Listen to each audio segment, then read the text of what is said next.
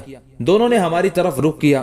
میرے خیال میں دریا کے کنارے کنارے جو ہمارے مخبر سرگرداں تھے، ان دونوں مسلمان سالاروں نے اپنے مسلح جوانوں کے ذریعے ان کا خاتمہ کرا دیا۔ اسی بنا پر ہمارا کوئی بھی مخبر اوگر خان یا اعتقاد خان کے حملہ آور ہونے کی ہمیں اطلاع نہ دے سکا۔ کبھی کلاش کے خاموش ہونے پر شمبھو جی نے اپنے مخبر کو پھر مخاطب کیا۔ ایک جو بری خبر تھی وہ تو تم کہہ چکے ہو، اب کوئی اور تمہارے پاس خبر ہے تو کہو۔ وہی مخبر پہلے کی طرح پھر بول اٹھا، پیشوا جی، اس کے علاوہ ہمارے پاس دو خبریں ہیں۔ پہلی خبر یہ ہے کہ اورنگزیب عالمگیر اپنے بیٹے معظم علی کے ساتھ ایک خاصا بڑا لشکر لے کر دکن کی طرف کوچ کر چکا ہے اور اس وقت اس نے اپنے لشکر کے ساتھ برہان پور میں قیام کیا ہوا ہے۔ دوسری خبر جسے اچھا کہا جا سکتا ہے وہ یہ ہے کہ پونا میں اورنگزیب عالمگیر کا حاکم جے سنگھ اپنے کچھ محافظ دستوں کے ساتھ اپنی بیٹی اور اپنی پتنی درگاوتی کو لے کر سورت شہر کی طرف روانہ ہوگا۔ آپ جانتے ہیں جے سنگھ کی بیٹی شیتل اوگر خان سے محبت کرتی ہے۔ دوسری طرف سورت شہر میں انگریز کی بیٹی زرنگار نے اعلان کیا تھا کہ جو بھی ہمارے پیشوا شیوا جی کے قتل کا باعث بنے گا وہ اس سے شادی کر لے گی۔ قتل کا باعث چونکہ رن مست بنا تھا، لہٰذا اب رن مست بھی سورت شہر کی طرف آئے گا، جبکہ جے سنگھ اور درگاوتی دونوں اپنی بیٹی کو لے کر سورت شہر کی طرف روانہ ہوں گے۔ وہاں اوگر خان اور رن مست خان کی نانی جس کا نام مہر النساء ہے وہ آگرہ سے سورت پہنچ چکی ہے۔ اس کی موجودگی میں شیتل کی شادی اوگر سے اور زرنگار کی شادی رن مست خان سے ہوگی۔ اسی بنا پر جے سنگھ اپنی بیٹی کو لے کر سورت کی طرف روانہ ہوگا۔ وہ مخبر مزید کچھ کہنا چاہتا تھا کہ شمبھو جی بے پناہ خوشی کا اظہار کرتے ہوئے کہنے لگا، بس بس، تم جو کچھ کہنا چاہتے ہو میں سمجھ گیا ہوں، اب ہم نے کیا کرنا ہے یہ میں تم لوگوں کو بتاتا ہوں۔ شمبھو جی کچھ دیر خاموش رہا، ہاتھ کے اشارے سے اس نے مخبروں کو بیٹھ جانے کے لیے کہا۔ جب وہ بیٹھ گئے تب شمبھو جی اپنے سارے سالاروں کو مخاطب کرتے ہوئے کہہ رہا تھا، میرے عزیز ساتھیوں، دشمن پر ضرب لگانے اور انہیں ذک پہنچانے کے لیے میرے خیال میں یہ بہترین موقع ہے۔ اب جو لاہ عمل میرے ذہن میں ہے اس کے مطابق میں احمد نگر پر حملہ آور ہوں گا۔ پھر شمبھو جی نے کبھی کلاش اور دھنا کی طرف دیکھا اور کہنے لگا، تم دونوں کی آمد سے پہلے میں اپنے سارے ساتھیوں کے ساتھ احمد نگر ہی پر حملہ آور ہونے سے متعلق گفتگو کر رہا تھا۔ اب ہم نے اگلا قدم اس طرح اٹھانا ہے کہ میں ایک لشکر کے ساتھ آج ہی احمد نگر پر حملہ آور ہو کر اس کی اینٹ سے اینٹ بجاتے ہوئے شہر کی ہر چیز پر قبضہ کر لوں گا۔ اس مہم میں میرے ساتھ کبھی کلاش اور سند دونوں ہوں گے۔ ہماری روانگی کے بعد دھنا، شاہو جی، راجہ رام اور ہر جی یہاں ہی قیام کریں گے۔ یہاں تک کہنے کے بعد شمبھو جی رکا، پھر دھنا کی طرف دیکھتے ہوئے کہنے لگا، دھنا، میں سنت اور کبھی کلاش کے ساتھ یہاں سے تھوڑی دیر تک احمد نگر کی طرف کوچ کر جاؤں گا۔ میرے بعد تم نے ایک کام کرنا ہے، ایک لشکر ترتیب دینا، اس کا کماندار اپنے کسی چھوٹے سالار کو مقرر کرنا اور اسے میرے بعد پونا کی طرف روانہ کر دینا۔ اس سالار کو تاکید کرنا کہ وہ جے سنگھ، اس کی پتنی اور بیٹی کی پونا سے روانگی کو نگاہ میں رکھے۔ جو ہی وہ پونا سے نکل کر سورت کا رخ کریں، کسی ویران جگہ ان پر حملہ آور ہو جائے اور ہر صورت میں شیتل کے علاوہ جے سنگھ اور اس کی پتنی کا کام تمام کر کے رہے۔ یہاں تک کہنے کے بعد شمبھو جی رکا، پھر اپنے ساتھیوں کو مخاطب کر کے کہنے لگا، اگر ہمارا یہ سالار پونا کے نواح میں جے سنگھ پر حملہ آور ہو کر اسے، اس کی پتنی اور بیٹی کو قتل کرنے میں کامیاب ہو جائے تو میں سمجھتا ہوں یہ اوگر خان کے لیے ایسا چرکا ہوگا کہ ایک لمبے عرصے تک اس کے لیے دکھ اور غم کا باعث بنا رہے گا، اور یہی میں چاہتا بھی ہوں۔ اس کے ساتھ ہی شمبھو جی اپنی جگہ پر اٹھ کھڑا ہوا، اس کی طرف دیکھتے ہوئے سارے سالار بھی کھڑے ہو گئے، پھر وہ مستقر کی طرف گئے، لشکریوں کو ترتیب دیا گیا۔ اس کے بعد شمبھو جی اپنے دو بہترین سالاروں سنت اور کیلاش کے ساتھ ایک خاصا بڑا لشکر لے کر احمد نگر پر حملہ آور ہونے کے لیے روانہ ہو گیا تھا۔ دوسری طرف اورنگزیب عالمگیر بھی مرہٹوں کی کارروائیوں کو نگاہ میں رکھتے ہوئے جنوب کی طرف پیش قدمی کر رہا تھا۔ شمبھو جی نے چونکہ اورنگزیب عالمگیر کے باغی بیٹے اکبر کو پناہ دے رکھی تھی اور اس نے اکبر سے وعدہ کیا ہوا تھا کہ وہ دلی کے تخت و تاج پر قبضہ کر کے اورنگزیب عالمگیر کی جگہ اسے شہنشاہ بنائے گا اور اس سلسلے میں بھرپور انداز میں اس کی مدد کرے گا۔ اب اورنگزیب عالمگیر بھی اکبر اور شمبھو جی سے نمٹنے کے لیے جنوب کا رخ کر رہا تھا۔ اس کے ساتھ اس کے دونوں بیٹے معظم علی اور اعظم شاہ بھی تھے۔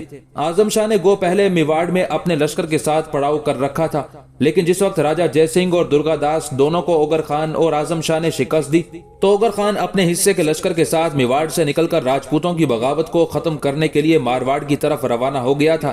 اس کی روانگی کے بعد اورنگزیب عالمگیر نے اپنے بیٹے اعظم کو بھی دہلی بلا لیا تھا۔ وہ لشکر جو اعظم کی کمانداری میں رہتا تھا اس نے میواڑ ہی میں ایک سالار کے تحت قیام کر رکھا تھا۔ اب اورنگزیب عالمگیر نے اپنے بیٹے اعظم شاہ کو مزید لشکری مہیا کیے تاکہ اس کے لشکر میں اضافہ ہو اور وہ پہلے کی نسبت بہتر کارگزاری کا مظاہرہ کر سکے۔ اپنے لشکر کے ساتھ اورنگزیب عالمگیر پہلے برہان پور پہنچا۔ وہاں چند دن اس نے قیام کیا۔ اورنگزیب چونکہ جنوب میں دشمن قوتوں کو بہت جلد اپنے سامنے زیر کرنا چاہتا تھا، ان قوتوں میں بیجاپور اور مرہٹے اور راجپوت تھے، لہٰذا وہ اپنے ساتھ خاصا بڑا لشکر لے کر آیا تھا۔ اس کے ساتھ اس کے دو بیٹے معظم علی اور اعظم کے علاوہ دوسرے کئی اچھے سالار بھی تھے، جن میں علی حسن خان، شہاب الدین خان، روح اللہ اور کچھ دیگر سالار نمایاں تھے۔ برہان پور میں چند یوم قیام کرنے کے بعد اورنگزیب عالمگیر نے پھر پیش قدمی شروع کی، یہاں تک کہ وہ اپنے لشکر کے ساتھ اورنگ آباد پہنچ گیا۔ اس کے بعد مختلف سمتوں میں اپنے مخبر پھیلا کر اس نے حالات کا جائزہ لینا شروع کر دیا تھا۔